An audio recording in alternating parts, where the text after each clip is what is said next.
बच्चों, कल के वीडियो लेसन में हमने रांगे राघव का परिचय पढ़ा। आज हम उनकी रचित कहानी गूंगे पर चर्चा करेंगे। आप शुरुआत में ही देख रहे हैं कहानी के, और आपने जो कहानी कैसे लिखें इसके बारे में पढ़ा भी था। तो देखिए, सबसे पहले क्या आ रहा है? संवाद शैली आ रही है। शकुंतला क्या नहीं जानती? कौन? शकुंतला कुछ नहीं जानती। क्यों साहब, क्या नहीं जानती? ऐसा क्या काम है जो वह नहीं कर सकती? वह उस गूंगे को नहीं बुला सकती। अच्छा, बुला दिया तो? बुला दिया। बालिका ने एक बार कहने वाली की ओर द्वेष से देखा और चिल्ला उठी, दूंदे। गूंगे ने नहीं सुना। तमाम स्त्रियां खिलखिलाकर हंस पड़ी। बालिका ने मुंह छिपा लिया। जन्म से वज्र बहरा होने के कारण वह गूंगा उनसे अपने कानों पर हाथ रखकर इशारा किया। सब लोगों की उसमें दिलचस्पी पैदा हो गई। जैसे तोते को राम राम कहते सुनकर उसके प्रति हृदय में एक आनंद मिश्रित कौतूहल उत्पन्न हो जाता है। चमेली ने उंगलियों से इंगित किया, फिर मुंह के आगे इशारा करके गूंगे ने बताया। भाग गई। कौन? फिर समझ में आया, जब वह छोटा था तब माँ जो घूंघट काटती थी छोड़ गई, क्योंकि बाप अर्थात बड़ी बड़ी मूछें मर गया था। और फिर उसे पाला किसने? यह तो समझ में नहीं आया, पर वो लोग बहुत मारते थे। आपने इतना अंश पढ़ा, क्या पता चला? कि कहानी गूंगे की, एक ऐसे बालक की जो शारीरिक रूप से अक्षम है, और उसे लेकर जो आस पड़ोस के लोग हैं एक हास परिहास कर रहे हैं कि वो गूंगा और बहरा है, सुन नहीं सकता, मतलब वह बोल नहीं सकता, तो वो किस प्रकार अपने भाव को व्यक्त करेगा?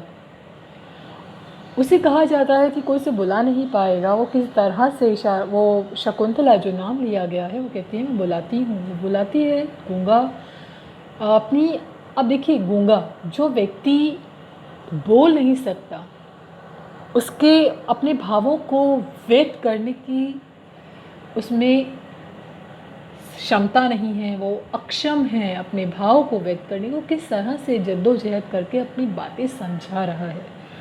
वह बताता है कि माँ अपने हाथों से इशारे कर करके अपनी बात को, आपने देखा होगा गूंगे बहरे लोगों की भाषा हाथों के इशारों से बहुत कुछ समझाने का प्रयास करते हैं।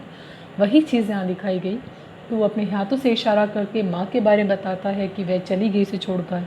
फिर अपने मूँछों का मतलब एक अभिनय करता है, मूँछ बना के दिखाता है, मतलब पिता जो हैं वह मर गए थे इसलिए माँ चली गई। तो किसने पाला वो बताया उसने, लेकिन जो अन्य स्त्रियां थीं वह समझ नहीं पाई कि वो क्या कहना चाह रहा है। फिर देखिए, करुणा ने सबको घेर लिया। यह बोलने की कितनी ज़बरदस्त कोशिश करता है, लेकिन नतीजा कुछ नहीं, केवल कर्कश काँय काँय का ढेर।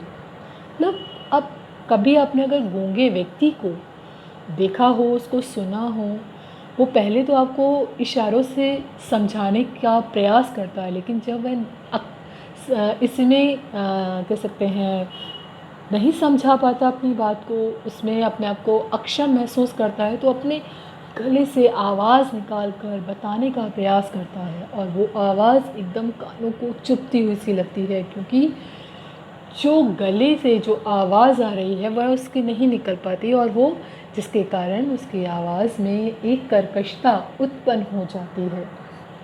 जितनी भी स्त्रियां वहाँ खड़ी थीं सभी उसके इस असहायता पर, मतलब उसके इस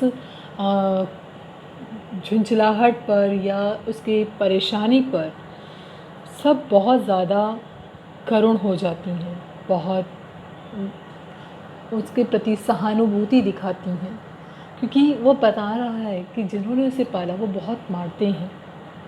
जैसे आदि मानव अपनी भाषा बनाने में जी जान करता है, वैसे ही गूंगा भी अपने भावों को व्यक्त करने में पूरी पुरजोर कोशिश कर रहा था।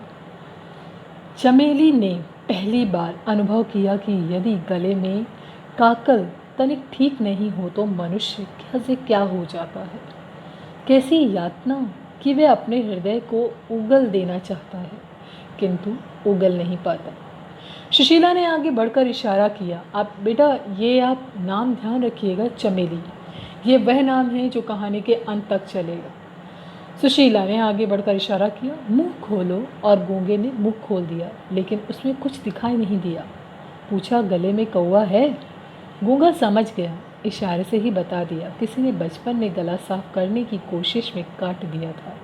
सोचे कितनी निर्ममता, और वह ऐसे बोलता है जैसे घायल पशु कराह उठता है, शिकायत करता है जैसे कुत्ता चिल्ला रहा हो, और कभी कभी उसके स्वर में ज्वालामुखी के विस्फोट की सी भयानकता थपेड़े मार उठती है।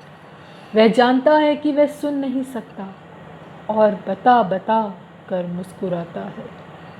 वह जानता है कि उसकी बोली को कोई नहीं समझता, फिर भी बोलता है। गूंगा बहरा है, ना वो बोल सकता है ना वह सुन सकता है, लेकिन तब भी अपने मन के भावों को, अपने विचारों को दूसरे तक बताने की पुरजोर कोशिश करता है, समझाना चाहता है, लेकिन हर बार असफल होता है। सुशीला ने कहा, इशारे गजब के करता है, अक्ल बहुत तेज़ है। पूछा, क्या खाता है, कहाँ से मिलता है? वह कहानी ऐसी है जिसे सुनकर सब स्तब्ध बैठ गए हैं।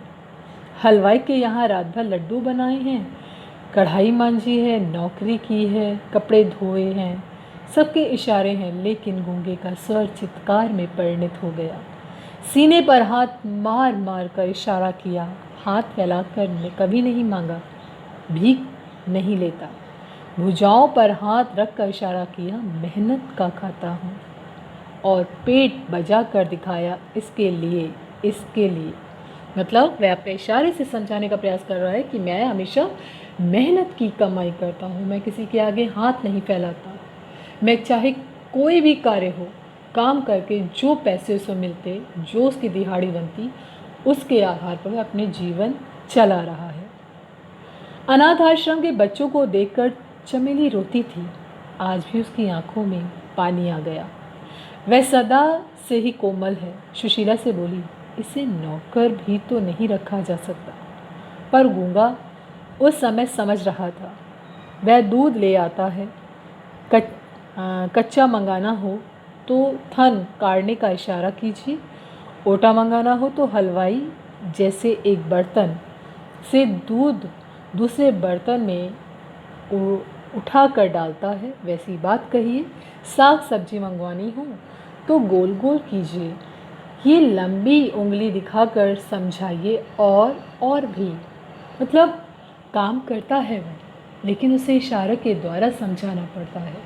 वह शिक्षित भी नहीं है कि उसे लिख कर दे दिया जाए तो वह समझ जाएगा।